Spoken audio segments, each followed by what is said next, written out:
प्रधानमंत्री ठीक है, अभय दुबे कौन तय करेगा? अभय दुबे, आप मजबूर। एक मिनट अभय दुबे, ये अब आपको जातीय जनगणना की याद आ गई।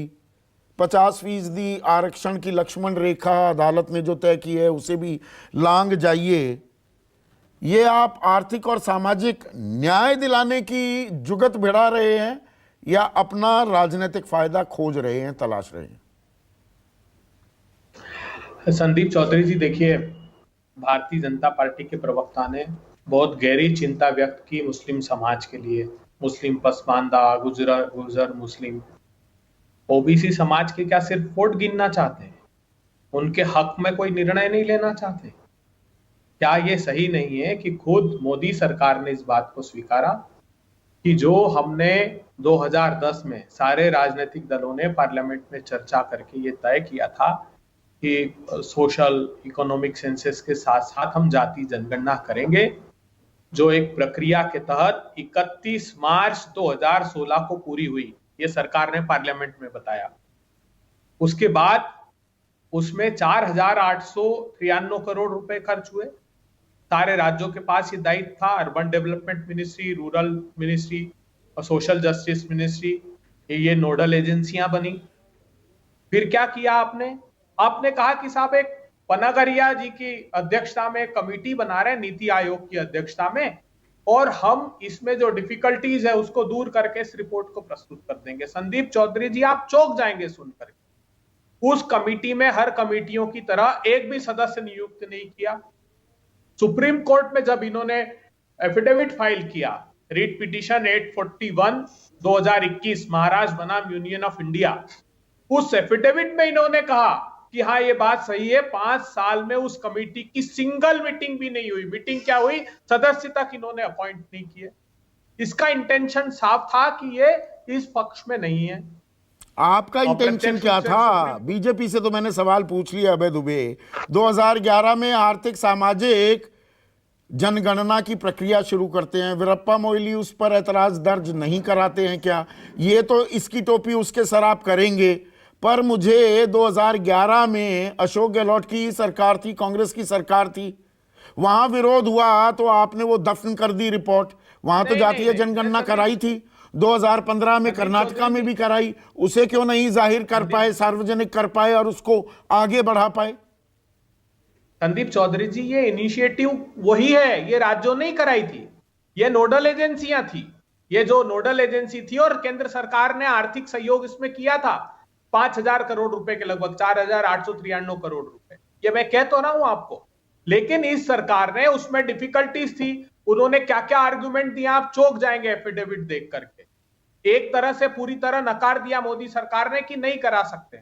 उन्होंने इतनी डिफिकल्टीज उसमें बताई है कि इसको कभी कराना संभव ही नहीं। मेरा आर्गुमेंट दूसरा है, क्या कांग्रेस पार्टी ने पूरी शिद्दत से, आजाद भारत का इतिहास इस बात का गवाह है, जब पहली बार आरक्षण दिया गया directive principle of state policies के तहत, तो मद्रास से, उस समय जो मद्रास नाम हुआ करता था, वहां कोर्ट में केसेस गए।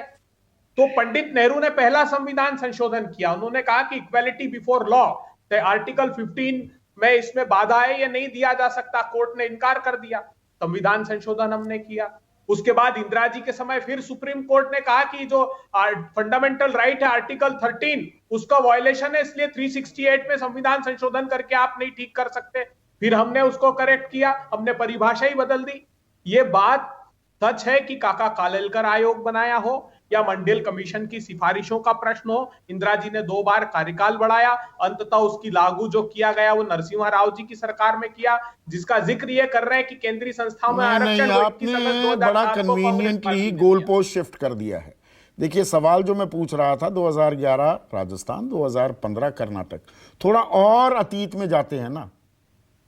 1931 का मैंने जिक्र किया, आखिरी जातीय जनगणना हुई थी जिसमें पाया गया 52% देश की आबादी पिछड़ा वर्ग से ताल्लुक रखती है। उसके बाद देश आजाद जब हुआ 1951, 1950 में मौत हो गई थी सरदार पटेल की, पर 1951 की जनगणना उन्होंने 50 में ही खारिज कर दी थी कि जातीय जनगणना की जरूरत नहीं।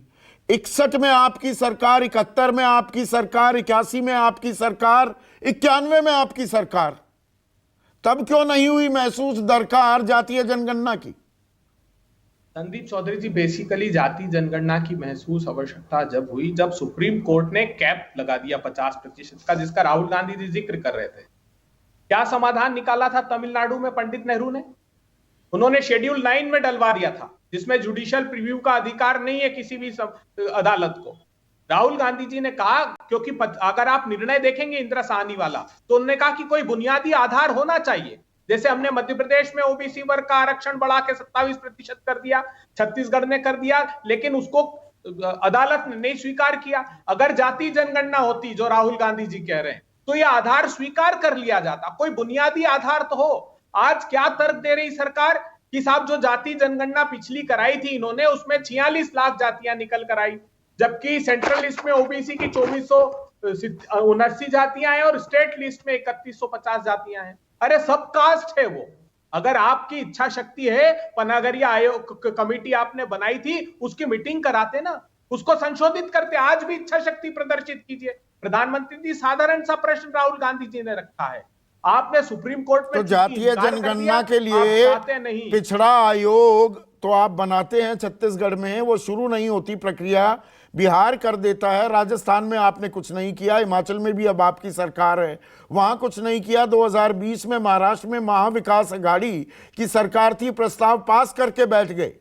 इसे मैं कोरी राजनीति क्यों ना मानूं? जो शगुफा शब्द इस्तेमाल कर रहे थे गुरु प्रकाश। देखिए, राज्य छत्तीसगढ़ में क्या स्थिति है, राज्यपाल अब लेकर के बैठे हैं, उसको हस्ताक्षर करने को तैयार नहीं है। और जहां तक पिछड़ा, आपको याद होगा जब पिछड़ा वर्ग का आयोग बना, तब भी हमने कहा था मोदी सरकार को, जो जिसमें बाद में ढिंडोरा पीटा इन्होंने कॉन्स्टिट्यूशनल अमेंडमेंट के साथ, हमने कहा था इसमें राज्यों के अधिकार छीन जाएंगे मोदी जी, मत कीजिए इस प्रोविजन को। उन्होंने नहीं माना। महाराष्ट्र का मुकदमा ही इसीलिए हुआ। अगर ये आज भी जाति जनगणना के लिए स्वीकृति सरकार दे देती है, तो भविष्य के भारत में जो पिछड़, आप रोहिणी आयोग की बात कर रहे हैं, इसका समाधान निकलेगा कैसे? जब तक आपके पास एक मूल्यांकन व्यापक नहीं होगा कि पिछड़े 6 साल में पूरा मूल्यांकन भी नहीं हो पाया है।